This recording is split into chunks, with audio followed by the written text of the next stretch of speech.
والصلاة على محمد وعلى آله وأصحابه سلاما جميلا. أما بعد فقد قال الله تبارك وتعالى في كلامه المجيد والفرقان الحميد: أعوذ بالله من الشيطان الرجيم. بسم الله الرحمن الرحيم. اقرأ باسم ربك الذي خلق الإنسان من علق. اقرأ وربك الأكرم الذي علم بالقلم علم الإنسان ما لم يعلم. وقال الله تبارك وتعالى: لقد كان لكم في رسول الله أسوة حسنة لمن كان يرجو الله واليوم الآخر وذكر الله كثيرا. وقال النبي صلى الله عليه وسلم: خيركم من تعلم القرآن وعلمه. وقال النبي صلى الله عليه وسلم: لا يؤمن أحدكم حتى أكون أحب إليه من والده وولده والناس أجمعين. وقال النبي صلى الله عليه وسلم: خير الناس من ينفع الناس. أو كما قال صلى الله عليه وسلم.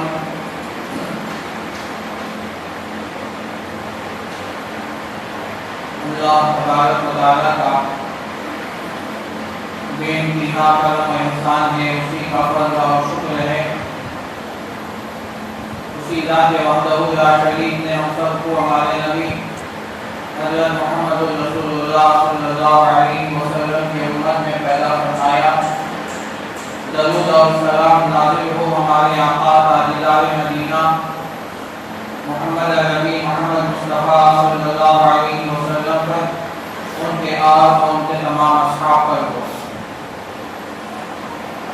بزرگان محترم، نوجوانان اسلام اور معزز سامعین، اللہ تبارک و تعالیٰ کی بے شمار اور انگنت نعمتیں ہمارے اوپر ہیں۔ ان نعمتوں کو ہم شمار نہیں کر سکتے، ان نعمتوں کو ہم گن نہیں سکتے۔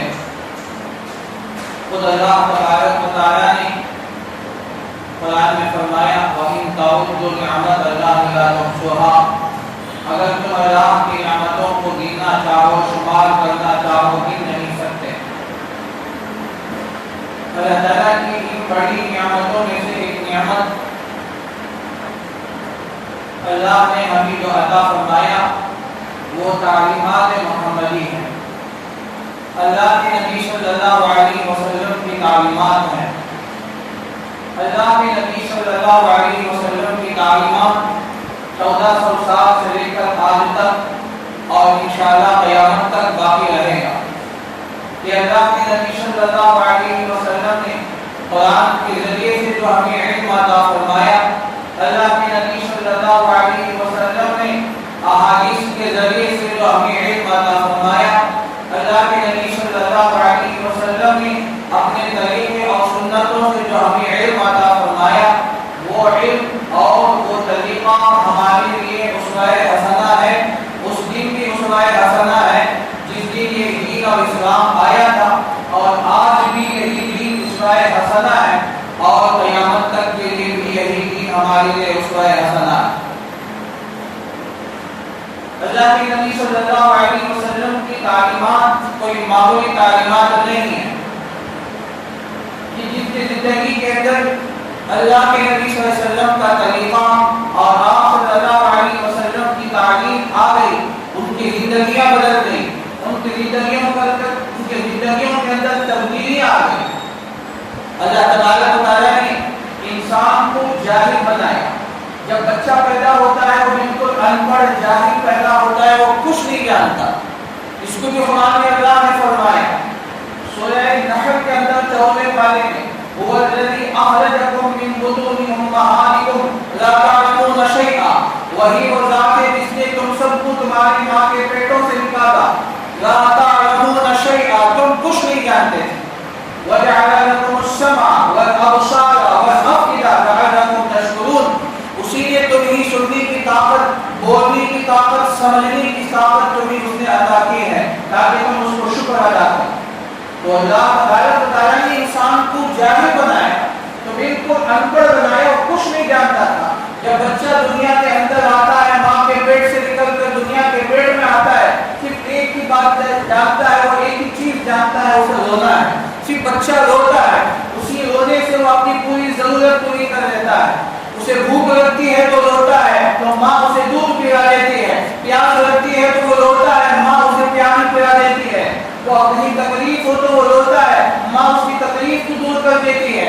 تو بچے کو اگر کہیں تکلیف ہے تو وہ روتا ہے، تو ماں اس کی تکلیف کو سمجھ کر اسے دور کر دیتی ہے. تو یہ صرف ایک رونا ہے جو اللہ نے انسان کو عطا فرمایا.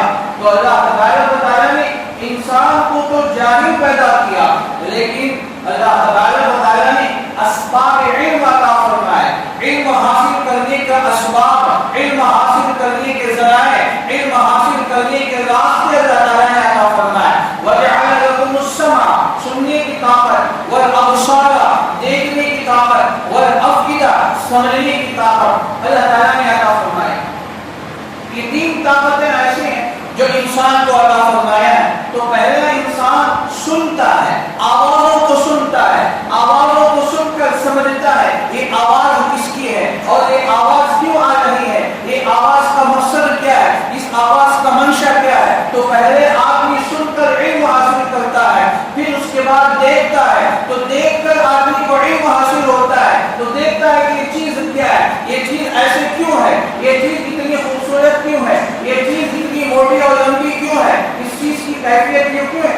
آدمی دیکھ کر اسے سمجھتا ہے. پھر اس کے بعد تیسرا مرحلہ آتا ہے سمجھنے کا. اللہ تعالیٰ اسے سمجھنے کی صلاحیت دیتے ہیں، تو سنتا بھی ہے، دیکھتا بھی ہے، پھر سمجھتا ہے. تو اللہ تعالیٰ اسے علم کے اسباب ایسے عطا فرما دیے. ان تین اسباب کی وجہ سے انسان کہیں سے کہیں چلا گیا.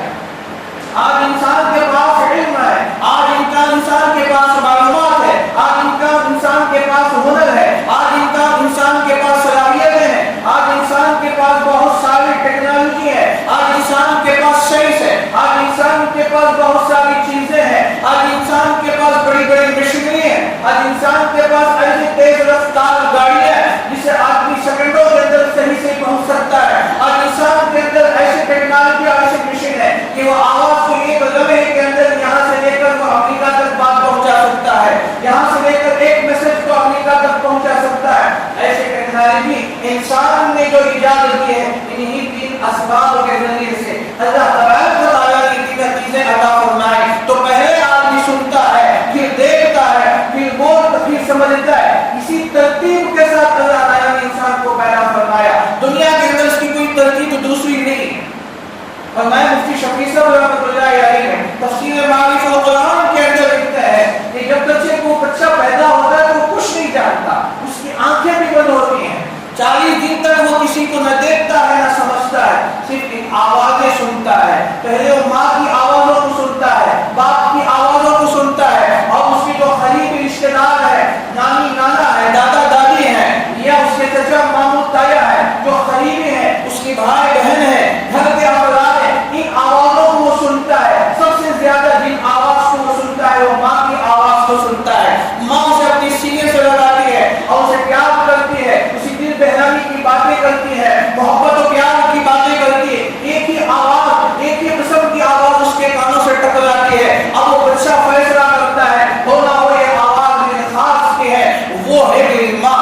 آگے چل کر وہ فیصلہ کرتا ہے. تو فیصلہ کب کرتا ہے؟ جب بچہ 40 دن کے بعد آنکھیں کھولتا ہے تو اپنی گود میں سب سے پہلے نگاہ اٹھا کر دیکھتا ہے تو اپنی ماں کے چہرے کو دیکھتا ہے. تو یہ سننے کی صلاحیت اللہ سب سے پہلے انسان کو سننے کی صلاحیت دی. یہ اللہ نے صلاحیت انسان کو دی. وجعل لكم السمع والابصار. پھر دوسرے نمبر پہ دیکھنے کی صلاحیت ہے انسان کو. اللہ دیکھتا ہے، اب بچہ دیکھ کر سمجھتا ہے کہ میری ماں ہے. دوسرے نمبر پہ اپنے باپ کو سمجھتا ہے. سب سے زیادہ خیر خواہ اس کا باپ ہے، جس کو اپنے ہاتھوں پہ اٹھا رہا ہے، اس کو اپنے سینے سے لگا رہا ہے، اپنے آنکھوں سے لگا رہا ہے، پیار اور محبت کی باتیں کرتا ہے. تو یہ آوازوں کو ٹکرا کر وہ سن کر سمجھتا ہے، دیکھتا ہے، ہے، اب سنا بھی سمجھا بھی، اس کے بعد بچہ جیسے جیسے پڑھتا ہے صلاحیت سمجھنے کی صلاحیت پیدا ہوتی ہے، اب وہ بچہ سے سمجھتا ہے دنیا کے اندر اگر کوئی میرا محسن ہے، اگر کوئی میرا خیر خواہ ہے، اگر کوئی میری محسن ہے، وہ میری ماں ہے، میرا باپ ہے، پھر اس کے بعد یہ نمبر ہوتے ہیں۔ اللہ تعالیٰ نے ان نعمتوں کو قرآن کریم کے اندر ذکر فرمایا، تو یہ سب سے پہلے ابتدائی تعلیم جو اللہ تبارک و تعالیٰ نے انسان کو عطا فرمایا، پھر اس کے بعد اس کے اندر تفصیلات ہے، لیکن آگے بات مجھے عرض کرنی ہے، اللہ تبارک و تعالیٰ نے اللہ کے نبی صلی اللہ علیہ وسلم کو جہاں نبی بنا کر بھیجا ہے، جو چونکہ ہماری سیرت کا عنوان چل رہا ہے، تو اللہ کے نبی صلی اللہ علیہ وسلم جس مکے میں پیدا ہوئے، جس علاقے میں پیدا ہوئے، جس قریہ اور بستی میں پیدا ہوئے، اسے قرآن نے کہا کہ مکہ مبارک و ہدی للعالمین، دوسری جگہ فرمایا کہ ام القری، یہ ام القری یہ بستیوں کی بڑی بستی تھی اور مکے کے نام سے مشہور تھا، تو ایسے بستی کے اندر اللہ کے نبی پیدا ہوئے جہاں پوری طرف جہالت ہی جہالت ہے، جتنے لوگ یہ سب امی ہے، اللہ کے نبی صلی اللہ علیہ وسلم کی امی پیدا ہوئے، وہ الذی بعث فی الامیین رسولا من انفسہم، ان امیین میں ایک امی کو اللہ نے نبی بنا کر بھیجا، یتلو علیہم آیاتہ، تو اللہ کے نبی صلی اللہ علیہ وسلم جس علاقے میں اور جس بستی میں اللہ کے نبی آنکھیں کھول رہے ہیں، اللہ کے نبی جہاں آپ کی پرورش ہو رہی ہے، جہاں آپ کا پروان چڑھ رہا ہے، آپ کا بچپن، آپ کا لڑکپن، آپ کی جوانی گزر رہی ہے، یہاں تک کہ آپ کی دیکھتے دیکھتے آپ کی عمر 40 سال کو پہنچتی ہے، تو اللہ تعالیٰ آپ کو اس مکے کے وادیوں سے لے کر اس غار حرا کے پہاڑی پر لے کر جاتے ہیں، مکے کے وادیوں سے، مکے کے ان پہاڑوں سے لے کر اللہ کے نبی صلی اللہ علیہ وسلم کو غار حرا میں لے کر جاتے ہیں، غار حرا میں اللہ کے نبی صلی اللہ علیہ وسلم معتکف ہوتے ہیں، اس وقت 40 سال کی عمر اللہ کے نبی کی ہو رہی ہے، آپ کو رویا صالحہ، اچھے اچھے خواب آپ کو نظر آنے لگتے ہیں، امام بخاری رحمۃ اللہ علیہ بخاری کے پہلی جلد کے دوسرے صفحے کے اندر ان تمام واقعات کو بیان فرمایا، اللہ کے نبی صلی اللہ علیہ وسلم شروع میں جب آپ کی عمر 40 سال کو ٹکرا رہی ہے، 40 سال میں آپ داخل ہو رہے ہیں، تو اچھے اچھے خواب آپ کو نظر آنے لگتے ہیں، اللہ کے نبی صلی اللہ علیہ وسلم غار حرا تشریف لے جاتے ہیں، وہاں جا کر چند دن معتکف ہو جاتے ہیں، اللہ کے نبی صلی اللہ علیہ وسلم وہاں جاتے ہیں، پھر آتے ہیں، اللہ کی بیوی حضرت بقیہ الکبریٰ سے کہتے ہیں مجھے تھوڑا سا ستو اور پانی دے دو، تو حضرت اللہ کے نبی صلی اللہ علیہ وسلم کی زوجہ مطہرہ آپ کے ستو تیار کرتے ہیں، مشکیزے میں چھوٹے سے چمڑے کے مشکیزے میں پانی تیار کر کے دیتے ہیں، اللہ کے نبی لے کر جاتے ہیں، 8 دن کا عرصہ گزر جاتا ہے، 8 دن گزر جاتے ہیں، کبھی 10-12 دن بھی گزر جاتے ہیں، اللہ کے نبی صلی اللہ علیہ وسلم غار حرا میں معتکف ہوتے ہیں، لیکن وہاں اللہ کے نبی کیا کر رہے تھے؟ بلکہ اللہ تعالیٰ کو پہچاننے کی کوشش کر رہے تھے، خالق السماوات والارض وله الكبرياء في السماوات والارض وله ما في السماوات والارض وله من في السماوات والارض، کہ آسمان و زمین کا پیدا کرنے والا کون ہے، یہ ہواؤں کو چلانے والا کون ہے، بادلوں کو برسانے والا کون ہے، بادلوں سے میوے کو برسانے والا کون ہے، اس زمین سے اور بادلوں کو اس علاقے سے دوسرے علاقے تک پہنچانے والا کون ہے، ان پہاڑوں کو زمین پر نصب کرنے والا کون ہے، پانی کے روانی بہانے والا کون ہے، اور یہ تمام پتے درختوں کے پتے بڑھ رہے ہیں، وہ آگے طرف بلند تبدیلیاں کر رہے ہیں، اس کے اندر پتے بھی نکل رہے ہیں، پھول بھی نکل رہے ہیں، ہر اناج دانے بھی نکل رہے ہیں، ان کا نکالنے والا کون ہے، سورج کب طلوع ہوتا ہے، طلوع ہوتا ہے کہاں سے، پھر غروب ہوتا ہے تو جاتا کہاں ہے، پھر چاند آتے ہیں، ستارے آتے ہیں، وہ طلوع ہوتے ہیں کہاں سے، پھر غروب ہوتے ہیں کون ہے، اس سے پہلے ان کے پیچھے ان کے بیک گراؤنڈ میں کون ہے، ان کا پیدا کرنے والا کون ہے، اس کا نظام کس کے ہاتھ میں ہے، اور اس کا ریموٹ کس کے ہاتھ میں ہے، اس غور و فکر کرتے تھے اللہ کے نبی صلی اللہ علیہ وسلم قال اللہ کے اندر۔ تو دوستو یہ ابتدا ہے، تو یہاں اللہ نے آپ کے اندر وہ صلاحیت پیدا فرما دی، چونکہ آپ کو نبوت کی ذمہ داری دینے والی، تو اللہ تعالیٰ نے آپ کو اس مکے کے وادیوں سے لے کر آپ کو غار حرا کی اس چھوٹی پر اللہ نے لے کے گیا، آپ وہاں معتکف ہوئے تو اچانک دیکھتے ہی دیکھتے اچانک فَإِذَا هُوَ نَعْمُوسٌ، اچانک ایک فرشتہ آتا ہے جس کا نام حضرت جبرائیل ہے، وہ آ کر پوری تفصیلات ہے، اللہ کے نبی صلی اللہ علیہ وسلم سے کہتے ہیں اقرأ، آپ پڑھیے، تو اللہ کے نبی فرماتے ہیں مَا أَنَا بِقَارِئٍ، میں پڑھا ہوا نہیں ہوں، میں تو یہ امی ہوں، مجھے پڑھنا نہیں آتا، مجھے پڑھنا ہی نہیں آتا، لکھنا بھی نہیں آتا ہے، تو فرمایا مَا أَنَا بِقَارِئٍ، حضرت جبرائیل امین علیہ السلام اللہ کے نبی کو قریب کرتے ہیں اور معانقہ کرتے ہیں اور اپنے سینے سے اللہ کے نبی کے سینے کو اس طرح دبو دیتے ہیں. بخاری کی روایت ہے اللہ کے نبی صلی اللہ علیہ وسلم نے فرمایا میری طاقت انتہا کو پہنچ گئی. اتنا زبردست طاقت سے جبرائیل جیسا فرشتہ اللہ کے نبی کو دبوچ رہا ہے, دبا رہا ہے سینے سے, پھر چھوڑ دیا, پھر پڑھا کے اقرا. اللہ کے نبی نے فرمایا ما انا بقاری. پھر اللہ کے نبی صلی اللہ علیہ وسلم کو اپنے سینے سے لگایا اور اس زور سے دبوچا. اللہ کے نبی فرماتے میری طاقت انتہا کو پہنچ گئی, میں برداشت کے باہر ہو گئی. پھر جبرائیل نے مجھے چھوڑا, پھر پوچھا کہ ماں اقرا, پھر فرمایا کہ ما انا بقاری. 3 مرتبہ ہو گیا. چوتھی مرتبہ حضرت جبرائیل امین علیہ السلام نے اور پھر اپنے سینے سے لگا کر آپ کا معانقہ فرمایا اور سینے کو دبوچا. اس طرح دبوچا کہ آپ کی طاقت انتہا کو پہنچ گئی اور آپ کے اعضاء جواب دینے لگے. پھر چھوڑا, کہا کہ پڑھیے. تو اللہ کے نبی نے پڑھا اقرا بسم ربک الذی خلق خلق الانسان من علق اقرا وربک الاکرم الذی علم بالقلم علم الانسان ما لم یعلم. یہ 5 آیتیں اللہ کے نبی صلی اللہ علیہ وسلم نے پڑھنا شروع کر دیا. یہ کون سی طاقت تھی, وہ کیا صلاحیت تھی جو سینوں سے سینہ منتقل ہوا. اللہ کے نبی صلی اللہ علیہ وسلم کے سینے میں منتقل کیا گیا. حضرت جبرائیل کے سینے سے یہ وہ علم ہے, وہ تعلیمات نبوی ہے, وہ تعلیمات محمدی ہے, جو تعلیمات الہیہ ہے. تعلیمات الہیہ تعلیمات نبویہ سے منتقل ہوگا. یہ اللہ کے علوم, یہ قرآن کے علوم و فنون و معارف و دقائق جو اللہ تعالیٰ نے اپنے نبی کے سینے میں اتارنا چاہتے تھے, اپنے نبی کے سینے میں ڈالنا چاہتے تھے, تو اللہ نے یہ واسطہ بنایا جبرائیل کو. جبرائیل کے سینے سے اللہ تعالیٰ نے آپ کو سینے میں منتقل فرمایا. اب وہ سینے منتقل ہو گئی, صلاحیت پیدا ہو گئی. وجعل لكم السمع والابصار والافئدہ. اسی کی تفصیل ہے. اللہ نے سننے کی طاقت دے دی, اسے دیکھنے کی طاقت دی اور سمجھنے کی طاقت دی. تو اللہ تعالیٰ نے انسان کے اندر وہ صلاحیت, وہ کیپیسٹی بڑا پیدا کر دی کہ انسان علم کو حاصل کر سکتا ہے, انسان دیکھ کر علم حاصل کر سکتا ہے, سن کر علم حاصل کر سکتا ہے, کسی کے بول کر اور کسی کو بولنے سے اس الفاظ کو وہ دوہرا سکتا ہے جو کہ اللہ کے نبی کچھ پڑھنا نہیں جانتے تھے.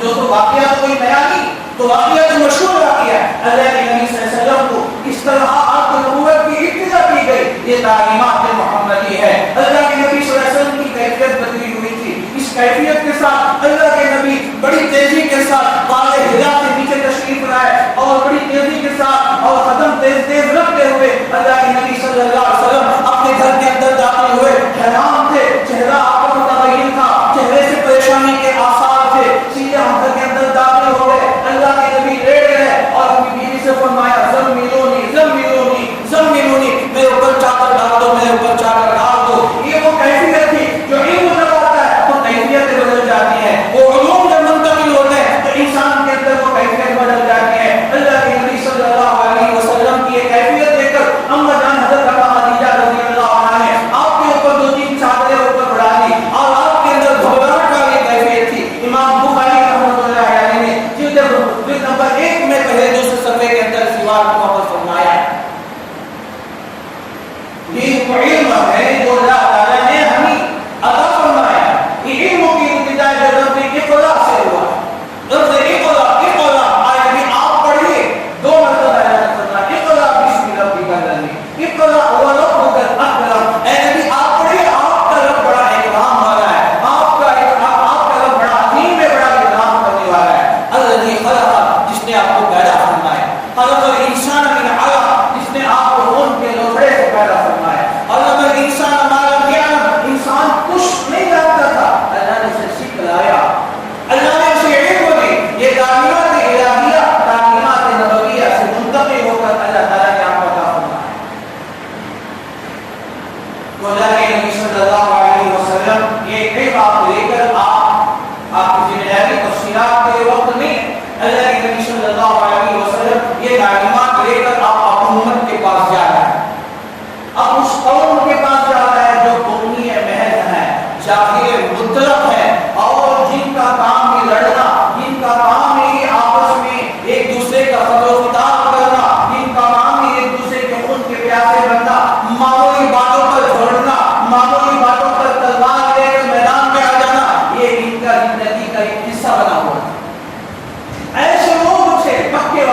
اللہ کے نبی صلی اللہ علیہ وسلم یہ آپ کر کے لے آئے ورنہ قولوا لا الہ الا اللہ تفلحون، اے لوگوں لا الہ الا اللہ کہو تو کامیاب ہو جاؤ گے۔ یہ پہلی تعلیم ہے جو اللہ کے نبی صلی اللہ علیہ وسلم نے آپ کو عطا کی۔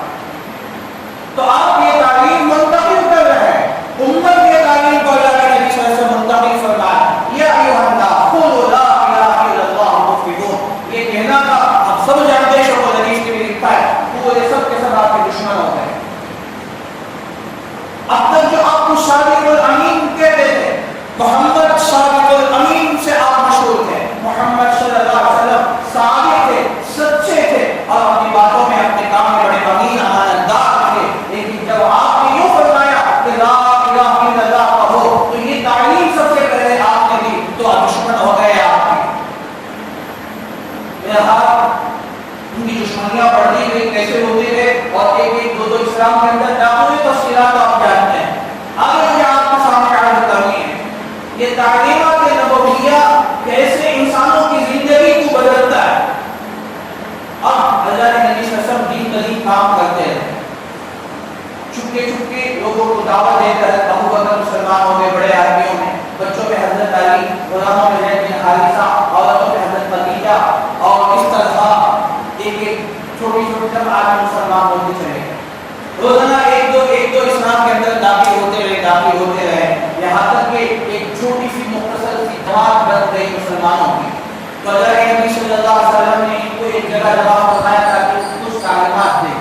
اللہ کے جو احکامات ہیں وہ سنائے، انہوں نے دار الارقم کا ایک جگہ انتخاب فرمایا۔ حضرت الارقم زید بن ارقم رضی اللہ عنہ صحابی کا گھر ہے، اس کو دار الارقم سے مشہور ہے۔ دار الارقم یہ پہلا، یہ مسجد بھی ہے، پہلا یہ مدرسہ ہے مکے کے اندر، یہی مسجد بھی ہے، نماز گاہ بھی ہے، اور یہی مدرسہ بھی ہے، درس گاہ بھی ہے۔ تو حضرت ہو گئے، اب لوگوں کو اطلاع نہیں تھی، تو بلحاظ ہی لوگوں نے دیکھا کہ یہ محمد نوجوان جس کو ہم معمولی سمجھ رہے تھے، آج یہ دن بدین ترقی کرتا جا رہا ہے، لوگوں کو بدین بنا رہا ہے، بدین سے مراد اسلام کے اندر داخل کر رہا ہے، ہمارے آباء و اجداد کی تقلید سے، ہمارے آباء و اجداد کی دین سے ان سب کو دور کر رہا ہے۔ محمد کی تعلیم ناؤز باللہ وہ کہتے ہیں باپ بیٹے کی جدائی کر رہا ہے، میاں بیوی میں اختلاف پیدا کر رہا ہے۔ تو انہوں نے ایک مرتبہ مشورہ کیا، کہ یہ دین بدین کی یہ پریشانیوں سے ان کا کام نہیں مٹا دیا جائے، نہ ہے 5 بجے کا قریش مکہ نے ان لوگوں نے فیصلہ کیا کہ محمد کو نعوذ باللہ قتل کر دیا۔ اب یہ رہے تو بھی مسئلے پیدا ہوئے، لیکن یہ کام کرے گا تو کون کرے گا؟ محمد کو قتل کرنا صلی اللہ علیہ وسلم کوئی معمولی بات نہیں ہے۔ تو ان جماعت میں، ان مشورے میں ایک نوجوان کھڑا ہوتا ہے جو بالکل طاقتور بہادر نوجوان قریش خاندان کا، پورے مکے میں اس کی بہادری کا چرچا ہے، وہ کھڑا ہوتا ہے تلوار لے کر، کہتا ہے کہ یہ کام نہیں کر سکتا۔ لوگوں نے کہا کہ ہاں واقعی تم ہو، پورا مکہ تمہاری بہادری کی تعریف کرتا ہے، تمہاری طاقت اور ہمت پر مکہ آپ کو داد دیتا ہے، یہ کام تم ہی کر سکتے ہو، جن کا نام عمر ہے رضی اللہ عنہ۔ یہ نوجوان کھڑا ہوتا ہے، کہا کہ یہ کام میں کر دوں گا۔ چنانچہ اس ارادے سے تلوار اپنی گردن میں لٹکا کر نکلتے تھے۔ اس زمانے میں یہ عادت ہوتی تھی، جب آدمی کسی مشن کے لیے، جب کسی کام کے لیے جاتا ہے تو تلوار، ننگی تلوار کو اپنے کھانے میں پیچھے لٹکا ڈال لیتا ہے، ورنہ تو تلوار میان کے اندر ہوتی، جو میان اس کا ہوتا ہے اس کے اندر تلوار ہوتی ہے، یہ نارمل حالت ہوتی ہے۔ لیکن جب کوئی ایمرجنسی حالت ہوتی ہے تو تلوار باہر نکال کر علامت یہ ہوتی ہے کہ پیچھے گردن میں لٹکا لیتے ہیں، مطلب یہ ہے کہ کسی کا کام تمام کرنا ہوتا ہے۔ یہ اس زمانے کی عادت تھی۔ حضرت عمر رضی اللہ تعالیٰ نے اپنی تلوار کو نیام سے نکالا اور اپنے پیچھے دائیں مونڈے میں لٹکا کے باہر نکل گئے۔ معین گرمی کا زمانہ ہے، شدید گرمی کا وقت ہے، دوپہر کا وقت ہے۔ حضرت عمر رضی اللہ عنہ مکے کی گلیوں میں گزر رہے ہیں اور وہ سوچ رہے تھے راستے میں جہاں بھی محمد مل جائے میں وہیں اس کا کام تمام کر دوں گا۔ تو چل رہے تھے واقعہ بھی آپ سنے ہوں گے۔ راستے میں ایک صحابی نعیم بن عبداللہ رضی اللہ عنہ، وہ پہلے مسلمان ہو چکے تھے لیکن وہ مسلمان ہیں معلوم نہیں تھا، سب اپنے اسلام کو چھپائے ہوئے تھے۔ نعیم بن عبداللہ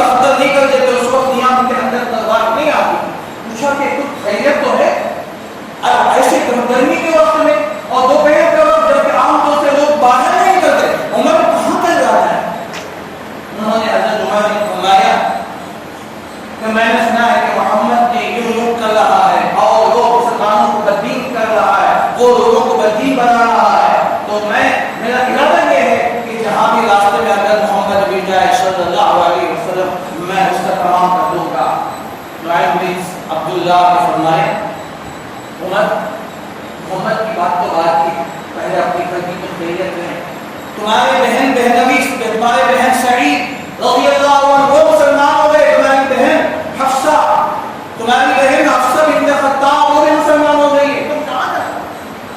پہلے اپنی گھر کی تو خیریت دو۔ تو یہ رخ بدلا ہے، تو فرمایا علماء نے یہ جو رخ بدلا ہے یہ اسلام کی طرف رخ بدلا ہے، اور تو غصہ اور زیادہ چڑھ گیا، بیچ میں جتنا چڑھنا تھا اتنا چڑھا کہ میں تو دوسروں کی فکر کر رہا ہوں، کہ میری بہن کی یہ ہمت، میری بہنوی کی یہ ہمت کہ وہ میری اجازت کے بغیر مسلمان ہو جائے، محمد کا کلمہ پڑھے۔ بڑی تیزی کے ساتھ اپنی بہن کے گھر جاتے ہیں تو واقعی ایک دروازہ بند ہے اور اندر سے کچھ قرآن پڑھنے کی آواز آ رہی ہے، میاں بیوی قرآن پڑھ رہے ہیں، ایک اور صحابی وہاں میاں بیوی کو قرآن پڑھا رہے ہیں، تو آواز بھی سن لیا، دروازہ زور سے پٹپٹایا تو پوچھا کہ کون ہے؟ فرمایا کہ عمر۔ ان کی بہادری، اور وہ صحابی تھے وہ چھپ گئے، اور ان کی آواز سن کر تو شیطان بھی راستہ بدل لیتا ہے، تو وہ صحابی تو پریشان ہو گئے اور وہ تو کہیں چھپ گئے دروازے کے پیچھے۔ بہن نے دروازہ کھولا تو پوچھا کیا بات؟ بہن بھی سامنے آئے، سعید رضی اللہ عنہ سامنے پوچھا کہ تم محمد کی دین قبول کر لی؟ انہوں نے کہا کہ اگر دین میں سچائی ہے تو سچائی کو قبول کرنے میں کیا حرج ہے؟ حضرت عمر نے ایک زور سے تماچا مارا، وہ زمین پر دھام سے نیچے گر پڑا۔ اتنی طاقتور زبان تھی کہ ایک ہی وار کیا اپنے ہاتھوں سے کہ سعید رضی اللہ عنہ زمین پہ گر پڑے، اور پھر ان کے سینے پہ چڑھ کے بیٹھ گئے حضرت عمر رضی اللہ تعالیٰ عنہ۔ بہن دوڑی ہوئی آئی ان کو بچانے کے لیے، اپنے شوہر کو بچانے کے لیے، حضرت عمر نے بائیں ہاتھ سے ایک تماچا مارا، ان کے منہ پھٹا، منہ سے خون بہنے لگا اور ان کی بہن ایک طرف جا کے نیچے گر گئے۔ اب یہ کیفیت تھی تو حضرت عمر اسی طرح اٹھے اور حضرت حفصہ جو ان کی بیٹی، جو ان کی بہن تھی، انہوں نے کہا ان کا راستہ روک دیا۔ حضرت عمر نے کہا کہ تو ہٹ جا ورنہ تیرا معافی تمام کر دوں گا۔ تو ان کی بہن نے فرمایا کہ عمر سن، اگر تو خطاب کا بیٹا ہے، میں خطاب کی بیٹی ہوں، جس بدن کے اندر تیرا خون بہ رہا ہے، جس خطاب کا خون تیرے بدن پہ بہا رہا ہے، میرے بدن کے اندر بھی وہی خون بہ رہا ہے، جس ماں کا دودھ تو نے پیا ہے اسی ماں کا دودھ میں نے بھی پیا ہے۔ کہا کہ بھائی عمر تم ہمارے بدن سے جان تو نکال سکتے ہو، ہمارے دل سے ایمان و اسلام نہیں نکال سکتے، تو جو بن رہے۔ حضرت عمر کی بہن آنکھوں سے خون بہ رہا ہے، اور اس طرح کہتے علماء نے لکھا ہے ان کی بہن کا پورا مکہ ان سے بات کرتے ڈرتا تھا، آنکھوں سے آنکھیں ملا کر بات کرنے سے ڈرتا تھا۔ حضرت عمر کی بہن آنکھ سے آنکھ ملا کر بات کرنے سے ڈرتی تھی۔ آج وہ چیز کیا آ گئی کہ دین منتقل ہو گیا، اسلام دین کے اندر آ گیا، تو اللہ کے سوا کسی سے ڈر روایا نہیں ہے۔ اب آنکھ سے آنکھ ملا کر للکارتے ہوئے کہتے ہیں کہ عمر جس خطاب کا خون تو نے پھر خطاب کا دودھ تو نہیں پیا، وہی خطاب کو میں نے خون پیا، اور جس خطاب کا دودھ تو نے پیا، اور وہی میں اسی خطاب کی بیٹی ہوں۔ انہوں نے لکھا ہے کہ عربوں کے یہاں عورتوں پر ہاتھ اٹھانا بڑے عیب کی بات ہے، شرم کی بات ہے۔ حضرت عمر کو بڑی شرمندگی لگی ہے کہ میں نے ایک عورت پر ہاتھ اٹھایا اور آپ منہ سے خون دے رہا۔ حضرت عمر ٹھنڈا ہو گئے، غصہ کا تھوڑا تھم گیا اور اپنے آپ میں نازل ہو گئے، کیونکہ ان کی بہادری کے خلاف ہے۔ کوئی مرد جو بہادر ہو رہے وہ کبھی عورت پہ ہاتھ نہیں اٹھاتا، جو شوہر عورتوں پہ ہاتھ اٹھاتے ہیں ان کے لیے صدا، تو کبھی مرد کسی عورت پہ ہاتھ نہیں اٹھاتا، اور یہ بہادری کے خلاف سمجھا جاتا ہے۔ اور جب حضرت عمر نے غصے میں ہاتھ اٹھا دیا اور شرمندہ ہو گئے، پوچھا کہ بہن کیا پڑھ رہی تھی؟ بھائی بھی وہ پڑھنا چاہتا، تو حضرت ان کی بہن نے کہا کہ تم ایسے نہیں، تم تو نہ غسل کرو، وضو کرو، غسل کیا گیا، پھر اس کے بعد انہوں نے کلمہ پڑھا۔ وہ جو صحابی چھپ کر آئے تھے وہ بڑی خوشی کے ساتھ سامنے آ گئے، فرمایا 3 دن پہلے اللہ کے نبی صلی اللہ علیہ وسلم نے دار رقم میں کھڑے ہو کے آپ نے دعا فرمائی، اللہم اعز الاسلام بعمر بن الخطاب۔ ایک روایت میں اللہ کے نبی صلی اللہ علیہ وسلم نے دعا فرمائی، اللہم اعز الاسلام بعمرین، اے اللہ اسلام کی تعریف فرما 2 عمر کے ذریعے سے۔ ابو جہل کا ایک نام بھی عمر تھا، ان کا نام بھی عمر بن خطاب تھا۔ اللہ تعالیٰ نے آپ کے حق میں دعا قبول فرمائی۔ وہ جو صحابی قرآن پڑھ رہے تھے سامنے خوشی کے مارے آ گئے اور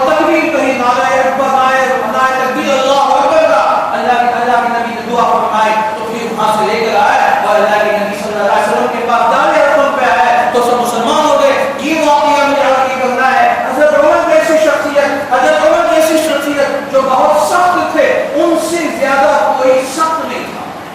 یہ کوئی مبالغہ نہیں, کتابوں کے اندر نہیں لکھا ہے, سیرت کی کتابوں کے اندر لکھا ہے. مکے کے اندر بڑے بڑے سردار تھے, مکے کے اندر بڑے سخت بہادر لوگ تھے, لیکن عمر جیسا کوئی بہادر نہیں تھا. عمر کی مثال کوئی پیش نہیں کر سکتا تھا. ان کی بہادری بے مثال تھی, ان کی طاقت و قوت بھی بے مثال تھی. تو اس سے انہوں نے ایک کام کیا, جب اللہ کے نبی کو قتل کرنے کی بات آئی کہ کسی نے ہمت نہیں کی, اگرچہ کہ بڑے بڑے طاقتور پہلوان موجود تھے, لیکن عمر جیسی شخصیت نے ہمت کی. یہ اللہ تعالیٰ نے ان کے سینے میں ان کو منتقل فرمایا. یہ واقعہ میں کیوں آپ کے سامنے تفصیل سے عرض کر رہا ہوں, مجھے نقطہ آپ کے سامنے عرض کرنا ہے, بات ہے کہ بات ختم کر لوں. میرے دوستو, ایک واقعہ تو آپ کئی بار سنے ہوں گے, مشہور واقعہ حضرت عمر رضی اللہ عنہ کا مسلمان ہونے کا. یہاں اس واقعے کا ہم اس کے تناظر میں دیکھیں گے. دیکھیں حضرت عمر اتنے سخت تھے, اچانک دل کا پایا کیسے پلٹا. اللہ کی توفیق یہ اپنی جگہ صحیح ہے, اس میں کوئی شک نہیں. اللہ جب ہدایت دیتے تو پتھروں سے بھی پانی نکل آیا, پتھر بھی پانی بہا دے. لیکن یہاں مجھے عرض کرنا ہے کہ ہمارے بچوں میں بعض بچے ایسے ہوتے ہیں جو بڑے سخت ہوتے ہیں, کسی کی بات نہیں سنتے, نہ باپ کی بات, نہ ماں کی بات, نہ بڑی بہن کی, نہ بڑے بھائی کی, نہ نانا نانی کی, نہ ماموں دایا, محلے میں کسی کی بات نہیں سنتے. لیکن ہم کہتے ہیں تو بڑا نکما بچہ ہے, یہ تو بڑا نکما ہے, ہم اسے نظر انداز نہیں, اسے چھوڑ, یہ تو نکما ہے. خدا کی قسم نہیں, ہم ایسے نوجوانوں کو لے کر آئے, اس کی تھوڑی پکڑے, اس کی پیٹھ تھوپے, اس کو کھلایا ساتھ بٹھا کر ہمیں کھانا کھلایا, اسے سمجھے کہ بیٹے نہیں, تمہارے اندر جو اتنی صلاحیت ہے, تم اتنے مضبوط ہو, پورا محلہ تم سے ڈرتا ہے, پورا شہر تمہاری بہادری سے ڈرتا ہے. لیکن یہی بہادری دین کے کام کے لیے آ جائے تو کیسے ہوگا؟ جیسے حضرت عمر کی بہادری دشمنوں کے کام آتے تھے, وہ تو مکے میں بڑے بہادر تھے. اسلام آنے کے بعد, مسلمان ہونے کے بعد ان کی پوری صلاحیت تھی, ان کی پوری ہمت اسلام کے بعد ان کی داخل ہوئی. اب تک چھپ چھپ کر نماز پڑھتے تھے. حضرت عمر مسلمان ہو گئے تو حضرت عمر نے اللہ کے نبی کو اور اس وقت جتنے صحابہ تھے سب کو لے کر آپ کعبۃ اللہ احمد ہے, اور عمر نے اعلان فرمایا, ننگی تلوار رکھے ہوئے ہے, کعبۃ اللہ میں کھڑے ہو کر حضرت عمر نے اعلان فرمایا, اے مکے والوں سن لو, عمر بن خطاب مسلمان ہو چکا ہے. اگر کسی کی ہمت ہو, اگر کوئی اپنی بیوی کو بیوہ کرنا چاہتا ہو, کوئی اپنے بچے کی یتیم کرنا چاہتا ہو, تو سامنے آئے. سیرت مصطفیٰ کے اندر, سیرت النبی کے اندر کتابوں میں لکھا ہے, کسی کی ہمت نہیں ہوئی. حضرت عمر نے نماز ادا فرمائی, کسی کو ٹوکنے کی ہمت نہیں ہوئی, اور پوری جماعت کو لے کر کعبۃ اللہ میں داخل ہوئے. اللہ حضرت عمر نے نماز پڑھی. تو یہ جو طاقت اور بہادری ہے, ان نوجوان بچوں کو ہم لیں, ان کو نظر انداز مت کریں. یہ مت سوچیں نکما ہے, یہ کسی کی بات نہیں سنتا, یہ ہمارا بچہ بالکل کسی کام کا قابل نہیں ہے, صرف گھر میں آتا ہے, کھاتا ہے, کپڑے پہنتا ہے, ناتا دھوتا ہے, پھر باہر جاتا ہے. نہیں, ہم اللہ سے دعا کریں. اللہ کے نبی نے دعا فرمایا, اللہم اعز الاسلام بعمر بن الخطاب. ہم ان کے لیے, میں خصوصاً ماں باپ سے درخواست کروں گا, اگر ایسے بچے ہو تو ہم رات کی تہجد میں اٹھ کر ہم لوگوں کو دعا کریں کہ یا اللہ, یہ بچہ تو بڑا اتنا سخت ہے, تو دین کی خدمت کے لیے قبول فرما, ماں باپ کی اطاعت کے لیے قبول فرما, قوم کی خدمت کے لیے قبول فرما. اس کا یہ غصہ, یہ اس کا یہ سخت پن, یہ اس کی بہادری دین کے لیے آ جائے. ہم دعا کریں, اللہ دنوں کو بدلنے والے ہیں. عمر جیسی شخصیت کی بدل گئے تو آج ہمارے بچوں کا کیا حساب ہے؟ میں دوست, ہم ان نوجوان بچوں کو نہ چھوڑے, جو ان نوجوان بچے جو بظاہر تو بظاہر جو گلیوں میں گھوم رہے ہیں, پھر رہے ہیں, گھوم رہے ہیں. میں کسی کے کام شرح نہیں کر رہا, تو ہر محلے میں, ہر گاؤں کے اندر ایک مسئلہ ہے. کچھ نوجوانوں کی ٹیم ایسے ہوتی ہے, بس ان کا کام گھومنا پھرنا ہوتا ہے. پھر لوگوں کو ہم ان کے پاس جائیں, ان کو بٹھائیں, ان کو سمجھائیں, اور پھر ان کو مسجد لے کر آئے, یا ان کو سمجھائیں اور سمجھاتے رہیں. ایک بار دو بار کی بات نہیں سمجھیں گے, دعا بھی کرتے رہیں, تو پھر اللہ تبارک و تعالیٰ یہ نوجوان اگر بدلا تو پھر انشاءاللہ اللہ دین سے ایسے کام رہیں گے تو پھر ہم تصور نہیں کر سکتے ہیں. جو بڑے بڑے غوری قسم کے تھے, جو بڑے بڑے قسم کے لوگ تھے, جو دعوت و تبلیغ کی محنت سے ایک چلہ تین چلہ ہے, ان کی زندگیاں کیسے بدل گئی. ناچنے والیاں جو بے پردہ ہو کر اپنے بدنوں کو ظاہر کرتی تھی, آج وہ اسلام کے اندر داخل ہو کر آگ پڑھنے کی دعوت دے رہی ہے. اس لیے میرے دوستو, جب ان کے اندر سختی ہے تو ان کا ایک دوسرا پہلو بھی ہے، دوسرا پارٹ بھی ہے کہ ان کے اندر نرمی بھی ہے، ہم اسے دیکھیں، ہم اسے استعمال کریں۔ اسی لیے مجھے اس واقعے کو عرض کرنا مقصود تھا۔ پھر بقیہ باتیں انشاءاللہ آج مجموعہ آپ کے سامنے ہوگی۔ اللہ تعالیٰ سے دعا کیجیے کہ اللہ تعالیٰ مجھے آپ تمام کو سنی باتوں سے زیادہ عمل کرنے